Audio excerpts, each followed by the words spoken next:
So ಯಾವ ರೀತಿ life style modifications ಮಾಡಿಕೊಂಡ್ರೆ ಈ ವೆರಿಕೋಸ್ ವೇನ್ಸ್ ಸಮಸ್ಯೆನ ನಾವು ಹತೋಟಿಯಲ್ಲಿ ಇಡ್ಬೋದು? ಹಾರ್ಟು ನಮ್ಮ ಬ್ಲಡ್ನ ಪ್ಯೂರ್ ಬ್ಲಡ್ನ ಪಂಪ್ ಮಾಡುತ್ತೆ, ಅದು ಆರ್ಟ್ರೀಸ್ ಅಂತ ಹೇಳ್ತೀವಿ. ಈ ಕೆಳಗಡೆಯಿಂದ ಮೇಲ್ಗಡೆ ಹೋಗ್ಬೇಕಂದ್ರೆ against gravity vein has to work.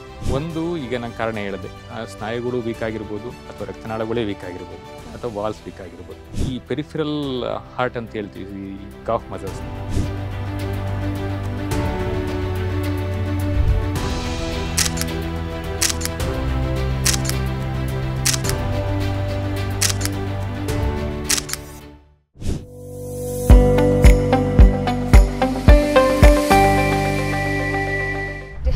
ವರ್ಷ ಆದ್ಮೇಲೆ ಅವರಿಗೆ ಗೊತ್ತಾಗುತ್ತೆ ಅಂತ. ಸೊ ಇದು ಹೇಗೆ ಡೆವಲಪ್ ಆಗುತ್ತೆ? ಏನಾದ್ರು ಸ್ಟೇಜಸ್ ಇದೆಯಾ? ಸೊ ಯೂಶಲಿ ನಾವು stage 1, stage 2, stage up to stage 4 ಅಂತ ಹೇಳ್ತೀವಿ. ಒಂದು ಸ್ಟೇಜ್ 1 ನಮಗೇನು ವೆರಿಕೋಸ್ ವೇನ್ಸ್ ಏನಿಲ್ಲ, ಸ್ಪೈಡರ್ ನೇವಸ್ ಅಂತ ಹೇಳ್ತೀವಿ. ಅದು ಚರ್ಮದಲ್ಲಿ ಇರೋಂಥವು ಸ್ಮಾಲ್ ರಕ್ತನಾಳಗಳು ಬ್ಲೂಶ್ ಡಿಸ್ಕಲರೇಷನ್ ಆಗ್ತವೆ, ಅವು ನಿಮಗೆ ಕಣ್ಣಿಗೆ ಕಾಣಿಸ್ತವೆ. ಕೆಲವೊಮ್ಮೆ ವೇನ್ಗಳು ದಪ್ಪ ಆಗ್ಬೋದು, ಅದರಿಂದ ನಿಮ್ಗೆ ಏನು ತೊಂದರೆ ಆಗಲ್ಲ. ಈ ಕೆಲವೊಮ್ಮೆ ಹಾಗೆ ಪ್ರೋಗ್ರೆಸ್ ಆದಂಗೆ ಏನಾಗುತ್ತೆ ಅಂದರೆ ಕಾಲು ದಪ್ಪ ಆಗುತ್ತೆ. ನಾನು ಹೇಳಿದ್ನಲ್ಲ, ಈ ಮಂಡಿಯಿಂದ ಕೆಳಗಡೆ ನಮ್ಮ ಆ್ಯಂಕಲ್ ರೀಜನಲ್ಲಿ ಆ ಸ್ಕಿನ್ ಚೇಂಜಸ್ ಆಗುತ್ತೆ. ಸೊ ಹಂಗೆ ಪ್ರೋಗ್ರೆಸ್ ಆದಂಗೆ ಏನಾಗುತ್ತೆ, ನರಗಳು ನಮ್ಮ ವೆರಿಕೋಸ್ ವೇನ್ಸು ಇನ್ನೂ ದಪ್ಪ ಆಗ್ತಾ ಹೋಗ್ತವೆ. ಇನ್ಕಾಂಪಿಟೆನ್ಸ್ ಅಂತ ಹೇಳ್ತೀವಿ. ಕಾಲು ಊತ ಆಗಿ ಅಲ್ಲಿ ಗಾಯಗಳು ವಾಸಿ ಆಗಲ್ಲ. ಅವೆಲ್ಲ ಸ್ಟೇಜ್ 4. ಅವಾಗ ನಾವು ಅಡ್ರೆಸ್ ಮಾಡಲೇಬೇಕು.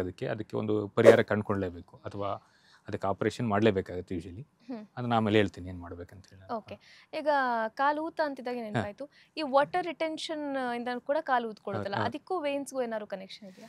ಯೂಶಲಿ ಕಾಲು ಊತ ಬೇರೆ ಬೇರೆ ಕಾರಣಗಳು ಇರ್ತದೆ. ಒಂದು ಕಿಡ್ನಿ ಸಮಸ್ಯೆ ಇರ್ಬೋದು, ಹಾರ್ಟ್ ಸಮಸ್ಯೆ ಇರ್ಬೋದು, ರಕ್ತ ಬಾಡಿಯಲ್ಲಿ ಕಡಿಮೆ ಆಗಿದ್ರು ಆಗ್ಬೋದು, ಅಥವಾ ಏನು ಇನ್ಫ್ಲಮೇಷನ್ ಆಗಿ ಅಲ್ಲಿ ಏನಾದರೂ ಆ ಭಾಗದಲ್ಲಿ ನಂಜಾದರೆ ಕಾಲು ಊತ ಬರೋ ಚಾನ್ಸ್ ಇರ್ತದೆ. ಈ ವೆರಿಕೋಸ್ ವೇನಲ್ಲಿ ಕಾಲು ಊತ ಯಾಕೆ ಬರ್ತದೆ ಅಂದರೆ, ಕೆಲವೊಮ್ಮೆ ಇದರಲ್ಲಿ ಈ 2 ಕಾಲಲ್ಲೂ ಆಗಿದ್ರೆ 2 ಕಾಲಲ್ಲೂ ಊತ ಬರುತ್ತೆ. ಒಂದು ಕಾಲಲ್ಲಿ ನಿಮ್ಗೆ ವೆರಿಕೋಸ್ ವೇನ್ ಇದ್ರೆ 1 ಕಾಲಲ್ಲಿ ಮಾತ್ರ ಬರುತ್ತೆ. ನಮ್ಮ ಬಾಡಿಯಲ್ಲಿ ಯಾವ ಥರ ರಕ್ತ ಸಂಚಲನೆ, ಆಹಾರ ನಮಗೆ ಸ್ನಾಯುಗಳಿಗೆ ಅಥವಾ ಕಾಲುಗಳಿಗೆ ಹೋಗ್ಬೇಕಂದ್ರೆ ಹಾರ್ಟು ನಮ್ಮ ಬ್ಲಡ್ನ ಪ್ಯೂರ್ ಬ್ಲಡ್ನ ಪಂಪ್ ಮಾಡುತ್ತೆ. ಅದು ಆರ್ಟ್ರೀಸ್ ಅಂತ ಹೇಳ್ತೀವಿ. ಆರ್ಟ್ರೀಸಿಂದ ಹೋಗ್ಬಿಟ್ಟು ದೇಹದ ಎಲ್ಲ ಭಾಗಕ್ಕೂ ಹೋಗಿ, ಅದೇ ಥರ ನಮ್ಮ ಕಾಲುಗಳಿಗೂ ಹೋಗುತ್ತೆ. ಅಲ್ಲಿ ಎಲ್ಲ ನಮ್ಮ ಸ್ನಾಯುಗಳಿಗೆ ಅಥವಾ ಟಿಶ್ಯೂಗಳು ಏನಿರ್ತದಲ್ಲ, ಮಾಂಸಖಂಡಗಳಿಗೆ ಎಲ್ಲ ಅಲ್ಲಿ ಆಹಾರ ಒದಗಿಸಿ ಮತ್ತೆ ಅದು ವಾಪಸ್ ಹೋಗಬೇಕು. ಥ್ರೂ ವೇನ್ಸ್ ಏನು ಮಾಡ್ತವೆ, ಆ ಅಶುದ್ಧ ರಕ್ತನ ತಗೊಂಡು ಮೇಲಕ್ಕೆ ಹೋಗಬೇಕು. ಆ ರಕ್ತ it has to travel against the gravity. ಇಲ್ಲಿ ಹಾರ್ಟ್ ಪಂಪ್ ಮಾಡಿರುತ್ತೆ, ಅದು ನಿಮ್ಮ ಕೆಳಗಡೆ ಬರುತ್ತೆ. ಈ ಕೆಳಗಡೆಯಿಂದ ಮೇಲ್ಗಡೆ ಹೋಗ್ಬೇಕಂದ್ರೆ against the gravity vein has to work. ಅದೇ ಥರ ನಮ್ಮಲ್ಲಿ ಸ್ನಾಯುಗಳು ಇರ್ತವೆ, calf muscles. They work as peripheral heart ಅಂತೇಳಿ. ಅವು ಪಂಪ್ ಮಾಡಿ ಅದ್ರ ಜೊತೆ ವೇನ್ಸಲ್ಲಿ ವಾಲ್ವ್ಸ್ ಅಂತ ಇರ್ತವೆ. ಸೊ ವಾಲ್ವ್ಸ್ ಏನಾಗುತ್ತೆ, ಕೆಲವೊಮ್ಮೆ ಡ್ಯಾಮೇಜ್ ಆಗೋ ಚಾನ್ಸ್ ಇರುತ್ತೆ. ಅವರಿಗೆ ಕೆಲವೊಮ್ಮೆ DVT ಅಂತೇಳಿ ಇರ್ತೀವಿ, ಅಥವಾ ಹೆರಿಟರಿ ವೀಕ್ನೆಸ್ ಆಗ್ಬೋದು. ರಕ್ತನಾಳಗಳು ಸ್ನಾಯುಗಳು ವೀಕ್ನೆಸ್ ಆದಾಗ ಆ ವಾಲ್ವ್ಸ್ ಲೀಕ್ ಆಗ್ತವೆ. ಲೀಕ್ ಆದಾಗ ಏನಾಗುತ್ತೆ, blood tend to stay in the wherever there is a dependent ಪೊಸಿಷನಲ್ಲಿ. ಆ ನಮ್ಮ ಡಿಪೆಂಡೆಂಟ್ ಪೊಸಿಷನ್ ಏನು, ಬಾಡಿಯಲ್ಲಿ ನಮ್ಮ ಫೂಟ್ ಹತ್ರ ಅಥವಾ ಆ್ಯಂಕಲ್ ಆ ರೀಜನಲ್ಲಿ ಆ ಬ್ಲಡ್ಡಲ್ಲಿರೋ ನೀರೆಲ್ಲ ಡಿಪಾಸಿಟ್ ಆಗ್ತಾ ಇರ್ತದೆ. ಬ್ಲಡ್ಡಲ್ಲಿರೋ ಕೆಲವು ಐರನ್ ಕಂಟೆಂಟ್, ಹಿಮೋಸಿಡ್ರಿನ್ ಅಂತ ಹೇಳ್ತೀವಿ, ಅದು ಚರ್ಮದ ಕೆಳಗೆ ಡಿಪಾಸಿಟ್ ಆಗಿ ಕಲರ್ ಚೇಂಜಸ್ ಎಲ್ಲ ಶುರು ಆಗುತ್ತೆ. ಸೊ ಇದು water retention in that particular part. Generalise ಆಗಲ್ಲ, ಇದು ಓನ್ಲಿ ಪಾದಗಳಲ್ಲಿ ಅಥವಾ ಈ ಆ್ಯಂಕಲ್ ರೀಜನಲ್ಲಿ ಆಗುತ್ತೆ. ಓಕೆ, ನೀವು ಕಾರಣಗಳು ಹೇಳಬೇಕಾದ್ರೆ ಹೇಳಿದ್ರೆ ಲೈಫ್ ಸ್ಟೈಲ್ ಮೇನ್ ರೀಸನ್ ಅಂತ. ಸೊ ಯಾವ ರೀತಿ ಲೈಫ್ ಸ್ಟೈಲ್ ಮಾಡಿಫಿಕೇಶನ್ಸ್ ಮಾಡಿಕೊಂಡ್ರೆ ಈ ವೆರಿಕೋಸ್ ವೇನ್ಸ್ ಸಮಸ್ಯೆನ ನಾವು ಹತೋಟಿಯಲ್ಲಿ ಇಡ್ಬೋದು? ಒಂದು ಈಗ ನಾನು ಕಾರಣ ಹೇಳಿದೆ, ಸ್ನಾಯುಗಳು ವೀಕ್ ಆಗಿರ್ಬೋದು, ಅಥವಾ ರಕ್ತನಾಳಗಳೇ ವೀಕ್ ಆಗಿರ್ಬೋದು, ಅಥವಾ ವಾಲ್ಸ್ ವೀಕ್ ಆಗಿರ್ಬೋದು. ಕೆಲವೊಮ್ಮೆ ಮೇಯ್ನ್ಲಿ ನಮ್ಮದು ಈ ಪೆರಿಫಿರಲ್ ಹಾರ್ಟ್ ಅಂತ ಹೇಳ್ತೀವಿ, ಈ ಕಾಫ್ ಮಸಲ್ಸ್ನ, ಅದನ್ನು ಸ್ಟ್ರೆಂಥನಿಂಗ್ ಎಕ್ಸಸೈಸಸ್. ನಿಮಗೆ ಜಾಗಿಂಗ್ ಆಗ್ಬೋದು, ಸ್ವಲ್ಪ ಹೈ ಹಿಲ್ಡ್ ಶೂ ಹಾಕೊಂಡು ಜಾಗ್ ಮಾಡಿದ್ರೆ ಒಳ್ಳೆಯದು. ಇಟ್ ಇಸ್ ನಾಟ್ ನಿಮಗೆ ಹೈ ಹಿಲ್ಡ್ ಅಂದರೆ ತುಂಬಾ ಹೈ ಹಿಲ್ಡ್ ಅಲ್ಲ, ನಾಟ್ ಫಾರ್ ಇದು ನಿಮಗೆ ಸ್ಟೈಲ್ಗೆ ಆ ಥರ ಅಲ್ಲ, ಜಸ್ಟ್ ನಮ್ಮ ಜಾಗಿಂಗ್ ಶೂ ಇರುತ್ತಲ್ಲ ಅದೇ ಥರ. ಸೊ ಅದನ್ನು ಮಾಡ್ಬೋದು. ಈ ಗಾಳಿಯಲ್ಲಿ ಮಲಗಿದ್ದಾಗ ಅಂಗಾತ ಮಲಿಕೊಂಡು ಗಾಳಿಯಲ್ಲಿ ಸೈಕಲ್ ತುಳಿದಂಗೆ ಕಾಫ್ ಮಸಲ್ನ ನೀವು ಸ್ಟ್ರೆಂಥನಿಂಗ್ ಮಾಡ್ಕೋಬೇಕು. ಮೇಯ್ನ್ಲಿ ದೋಸ್ ಎಕ್ಸಸೈಸಸ್.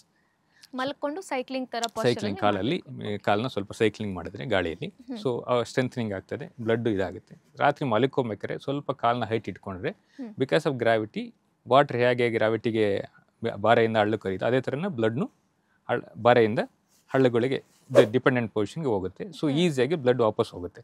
ಅವಾಗ ಅಲ್ಲಿ ಕಾಲಲ್ಲಿ ಪೂಲ್ ಆಗಲ್ಲ, ನಿಮಗೆ ಆ ಸ್ವೆಲ್ಲಿಂಗ್ ಎಲ್ಲ ಬರಲ್ಲ.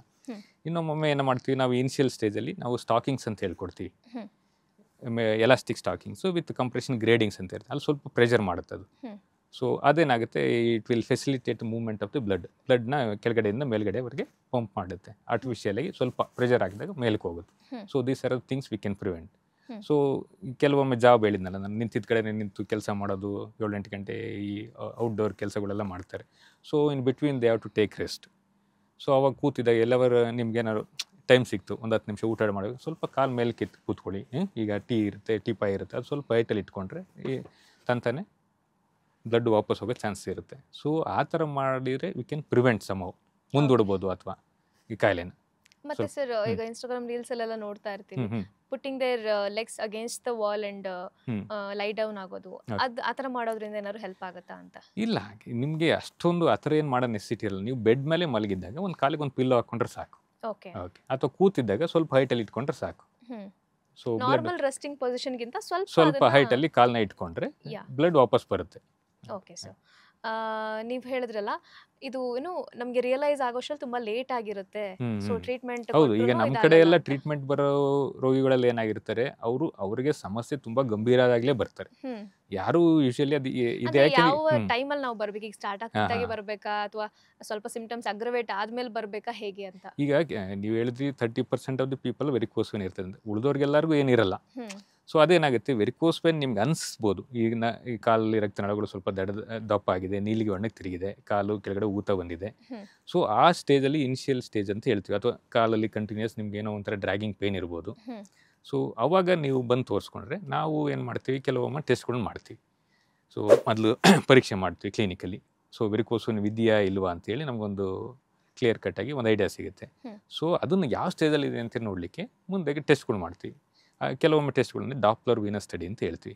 ಸ್ಕ್ಯಾನಿಂಗ್ ಮಾಡ್ತೀವಿ, ರಕ್ತನಾಳಗಳು ಸ್ಕ್ಯಾನಿಂಗ್. ಅದರಲ್ಲಿ ಏನಾಗುತ್ತೆ ಅಂದರೆ ನಮಗೆ ಬೇರೆ ಒಂದು ಡೀಪ್ ವೇನ್ ಸಮಸ್ಯೆ ಇದೆಯಾ, DVT ಅಂತ ಇದೆಯಾ, ಅಥವಾ ವೇನು ವಾಲ್ ಸರಿ ಇಲ್ವಾ, ಅಥವಾ ವೇನ್ ಇನ್ಕಾಂಪಿಟೆನ್ಸ್ ಇದೆಯಾ, ಬೇರೆ ಅಥವಾ ಅದರಲ್ಲಿ ಯಾವ ಸಂಬಂಧ, ಏನೋ ಬ್ಲಡ್ ಕ್ಲಾಟ್ ಆಗಿದೆಯಾ. ಸೊ ಇದಕ್ಕೆ ಯಾವ ಥರ ಟ್ರೀಟ್ಮೆಂಟ್ ಮಾಡ್ಬೋದು ಅಂತ ಒಂದು ಐಡಿಯಾ ಸಿಗುತ್ತೆ. ಸೊ ಅದನ್ನು ಮಾಡಿಕೊಂಡು ಪತ್ತೆ ಹಚ್ಕೊಂಡು ಕೆಲವೊಮ್ಮೆ ಟ್ರೀಟ್ಮೆಂಟ್ ಈ ಸ್ಟೇಜಲ್ಲಿ ಬೇಕಾ ಅಥವಾ ಬೇಡವಾ ಅಂತಲೂ ನಮ್ಗೆ ಗೊತ್ತಾಗುತ್ತೆ. ಸೊ ಆ ಅರ್ಲಿಯಸ್ಟ್ ಸ್ಟೇಜಲ್ಲಿ ಬಂದಷ್ಟು ಒಳ್ಳೆಯದೇ. ಲೇಟೆಸ್ಟ್ ಹಾಗೂ ಇಂಟ್ರೆಸ್ಟಿಂಗ್ ಸುದ್ದಿಗಳಿಗಾಗಿ ಬಾಸ್ ಟಿವಿ ಕನ್ನಡ ಚಾನೆಲ್ನ ಸಬ್ಸ್ಕ್ರೈಬ್ ಮಾಡಿ, ಹಾಗೆಯೇ ಬೆಲ್ ಐಕಾನ್ ಪ್ರೆಸ್ ಮಾಡಿ. ಇದರ ಜೊತೆಗೆ ಫೇಸ್ಬುಕ್, ಇನ್ಸ್ಟಾಗ್ರಾಮ್, ಎಕ್ಸ್ನಲ್ಲೂ ಮಿಸ್ ಮಾಡದೆ ಫಾಲೋ ಮಾಡಿ.